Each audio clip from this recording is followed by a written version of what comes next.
Sir आपने एक और भी किताब लिखी जो हम पाखंड, मुझे किताब आध्यात्मिक पाखंड। जी, सर इसके बारे में कुछ बातचीत कीजिए। देखिए, मेरी सबसे बड़ी परम मुक्ति क्या है मेरे लाइफ की मालूम है?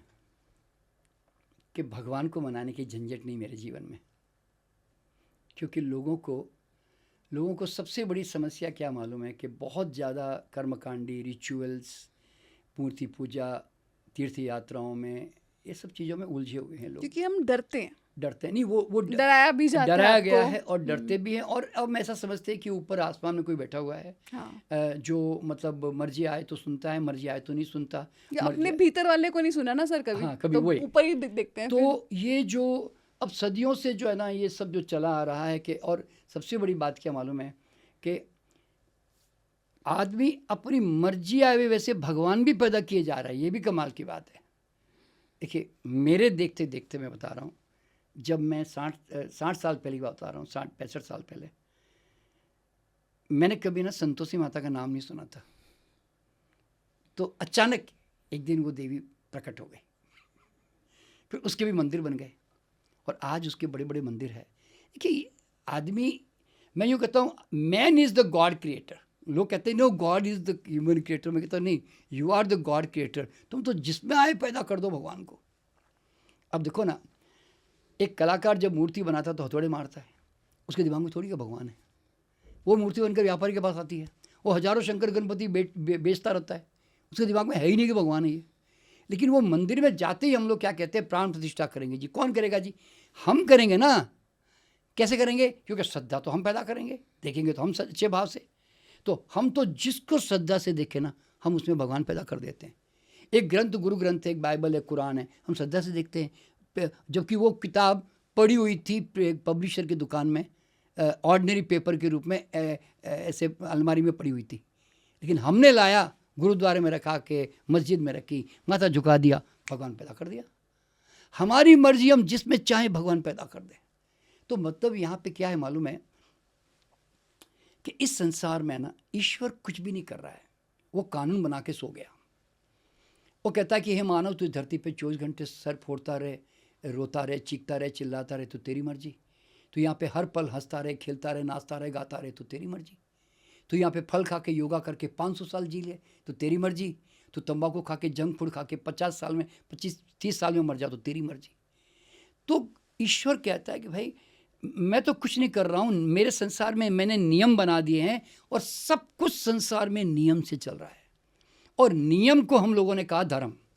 धर्म मतलब law of the universe. Law, या तो धार्मिक बनो। संप्रदाय तो हिंदू, मुसलमान, क्रिश्चियन तो संप्रदाय है, अलग अलग फिलोसफी के। तो चलो भाई, वो तुम्हारी मर्जी है। देखो, क्या कपड़ा पहनते हो उससे क्या फ़र्क पड़ता है?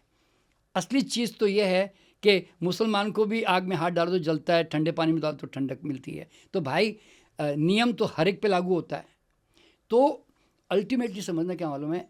कि इस संसार में नियम काम कर रहे हैं, परमात्मा कुछ भी नहीं करता। वो कोई डिसीजन मेकर नहीं है, और न तुम्हारा भाग्य बना रहा है, न कोई बिगाड़ रहा है।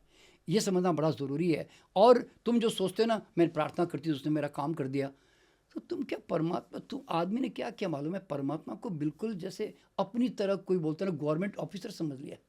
थोड़ी तारीफ करो, थोड़े स्तोत्र, 1000 नाम लो उसके, स्तोत्र पढ़ो, यानी तो उसके नाम से यज्ञ कर लो, ओम इंद्राय नमः, ओम इंद्राय नमः, ओम नमः। तो फिर वो ऊपर से देख के खुश होता, मेरा इतना नाम लिया, अब मैं इसका काम जरूर करूँगा।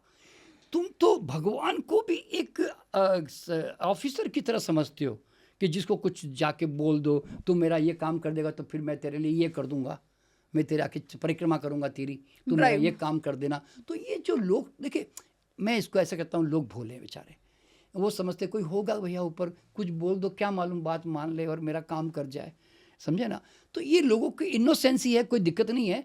पर इससे आदमी को उठना पड़ेगा और उसको ये समझना पड़ेगा कि संपूर्ण सत्ता, ऐश्वर्य जो फैला है, ये ईश्वर है भाई।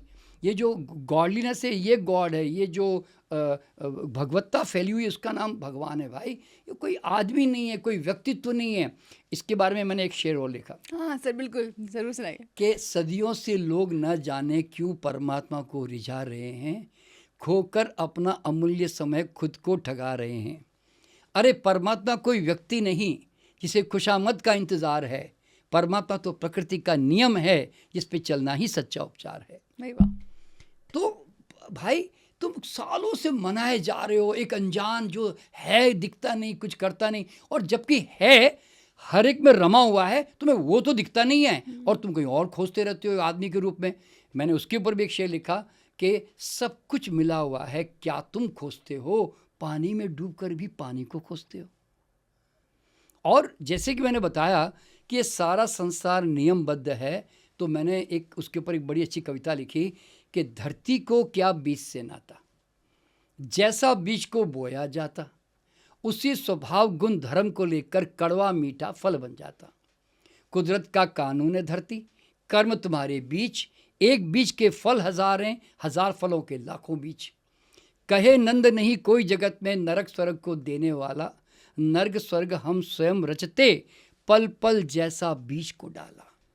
आहार व्यवहार विचार से हर पल बीज जो बोए, पल पल फल बनता गया, अचानक कुछ ना होए।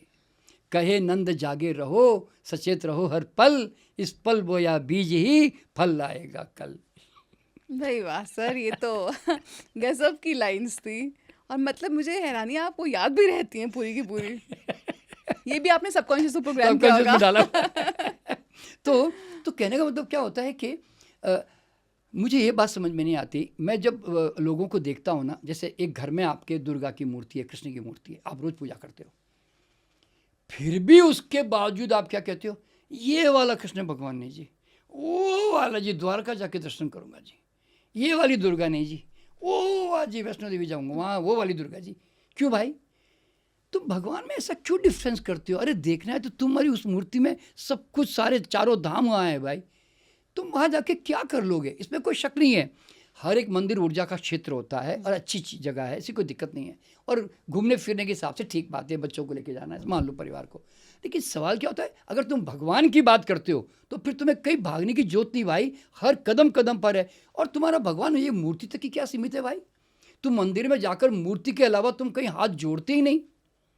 अरे तुम मूर्ति तो चलो एक निर्जीव है, तुम बाहर आकर जो जीवंत परमात्मा चारों तरफ जो बिखरा हुआ है, तुम्हें बाहर जाते ही हवा टच कर रही है, धूप टच कर रही है, तुम्हें पेड़ पौधे नज़र आ रहे हैं, जीव जंतु नज़र आ रहे हैं, लोग नज़र आ रहे हैं, तुम उनको तो जाके हाथ जोड़ते ही नहीं कभी। बाहर आते ही तुम फिर हाथ नहीं जोड़ते, तुम हाथ जोड़ना हाथ जोड़ने की मंदिर जगह तक एक ही खत्म, है, बस बस। तो मैं यूँ कहता हूँ, जब तक तुम्हें कण कण में, अणु अणु में परमात्मा अनुभव करने की तुम्हें प्रैक्टिस नहीं होगी ना, तब तक तुम्हारा भगवान हमेशा भ्रम में ही रहेगा और तुम्हें मिलेगा कभी नहीं, तुम जरूर भ्रम में जीवन को जी जाओगे। तो इसीलिए मैं कहता हूँ, feel the God in everything, और उससे भी सबसे पहले क्या मालूम है, अपने अंदर महसूस करो। देखिए, मैं सुबह हम लोग घूमने जाते हैं तो एक दुर्गा का मंदिर हमारे रास्ते में पड़ता है, तो मैडम और मेरे बच्चे साथ में जो होते हैं वो सब वहाँ खड़े होकर प्रार्थना करने लग जाते हैं। तो मैं उस मूर्ति को देखकर मैं उसको कुछ करता नहीं हूँ, मैं उसको चुपचाप देखता रहता हूँ, मैं हाथ नहीं जोड़ता उसको। तो लोग समझे क्यों नहीं जोड़ता, मैं उसको कहता हूँ, तू उधर तू इधर। अब तुझको अगर हाथ जोड़ना है तो शर्मा जी को पैदा करना पड़ेगा और शर्मा जी को काट के अलग करना पड़ेगा कि दुर्गा अलग है, शर्मा जी अलग है, ये डिफरेंस करना पड़ेगा, तो फिर शर्मा जी हाथ जोड़ेंगे। जब शर्मा बचा ही नहीं, रहा ही नहीं, तो हाथ जोड़े कौन? दुर्गा तो दुर्गा को हाथ नहीं जोड़ती भाई। सच्ची बात है कि नहीं? है? सच बात है कितनी बड़ी बात है ये कि भाई, जिस दिन जब तक मैं अपने आप को शर्मा जी मानूंगा तो दुर्गा को तो मैं अलग ही मानूंगा ना। तो तुम्हारा भगवान जब तुमसे कटा हुआ है, अलग है, तुम कैसे भगवान को मानते हो बताओ मुझे? यू डिजॉल्व योरसेल्फ, तुम्हारे अहंकार को गलाओ, तुम कुछ भी नहीं हो, बता रहा हूं। इसलिए मैंने अहंकार रूपी बर्फ को है ना ज्ञान की अग्नि से पिघला दिया और जाकर सागरमय हो गया और मैं ईश्वरमय हो गया। इसलिए अब मुझे न भगवान को मनाने की, जब मैं खुद ही ईश्वर में, मैं खुद ही सागर हो गया, तो मैं क्यों बूंद की चिंता करूं भाई?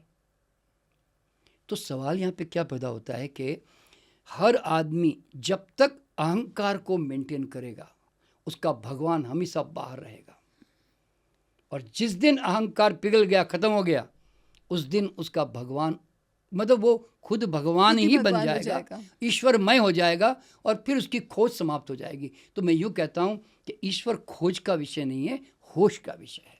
उसके मज़े लो, उसका स्वाद लो, उसको लेकर नाचो, मैं कहता हूँ। तो इसलिए मेरे जीवन में सबसे बड़ी मुक्ति क्या मालूम है, मुझे भगवान को मनाने की झंझट ही नहीं है। मुझे हाथ जोड़ा कि नहीं जोड़ा, मैं मंदिर से निकल गया तो अरे कोई उसने देख लिया, इसने हाथ नहीं जोड़ा तो कम मेरा काम बिगाड़ देगा, ये सब जो डर है ना लोगों के दिमाग में, ये सब है ही नहीं मेरे दिमाग में। तो मतलब कहीं ना कहीं जाकर हर आदमी को ये समझना बहुत ज़रूरी है। देखिए जनरली जितने भी संत महात्माओं की बातें सुनते हैं ना, ये सब लोग क्या कहते हैं, इस दुनिया में धर्म ध्यान पूजा पाठ इसलिए करो जी कि संसार में वापस नहीं आना। मैंने उसके ऊपर एक शेर लिखा, संत के सब संतों की सदा रही मुक्ति मोक्ष की कामना, सब संतों की सदा रही मुक्ति मोक्ष की कामना, मुझको तो है प्रभु तो इस धरती से मत टालना, जान गया आनंद की चाबी हर जन्म में आऊँगा, मुक्ति पाकर क्या करूँगा, सबका दुख सुलझाऊँगा। तो भाई मुझे तो मुक्ति चाहिए नहीं, ना मुझे मोक्ष चाहिए, मुझे मोक्ष की भी कामना नहीं है, मुझे भगवान को प्राप्त करने की भी कामना नहीं है, क्योंकि ये कामना शर्मा जी की थी तो शर्मा जी को दिन उड़ा दिया पूरा का पूरा। तो अब कामना किसकी करूँ बता, मेरे पास तो है नहीं। अच्छा, संत लाख कहे कि जीवन असार है, संत लाख कहे कि जीवन असार है, परंतु जीवन जी लेने में ही सार है। खुदा इतना भी पागल नहीं है यारों कि रास्ता है खुद हर पल और फिर क्या कि बेकार है। तो संसार बेकार नहीं है, संसार जीने के लिए है। Life itself is the God, live fully, पूरी तरह दिल खोल के जियो इसको, हर एक स्वाद को चखो, बढ़िया, हाँ सेलिब्रेट करो, बढ़िया सुनो, बढ़िया देखो, बढ़िया भोजन करो। किसने रोका भाई? इसलिए तो मैं कहता हूँ मैं फ्रूट्स नट्स पे क्यों रहता हूँ, मैं बनावटी स्वाद पे नहीं रहता, मुझे नमक चीनी घी तेल से झूठा स्वाद में नहीं लेता, मैं रियल जो फलों में और मेवों में, जो सलाद में जो उसका जो स्वाद है ना, मैं उसका मज़ा लेता हूँ, आर्टिफिशियल नहीं है। तो कहने का मतलब है कि जितने इंद्रियां हैं उससे जो भगवान ने भोग करने के लिए हमें दिया भी है, उसका मजा लो ना भाई। इस तरह तो मतलब द वर्ल्ड तुम्हें भेजा ही इसीलिए है, तभी तो संगीत बना, चिड़िया बनी, मोर बने, है ना, फूल बने, ये किस लिए बने, चांद सितारे बने, किस लिए बने? भाई तुम्हारे लिए बने भाई। You enjoy this world is for you.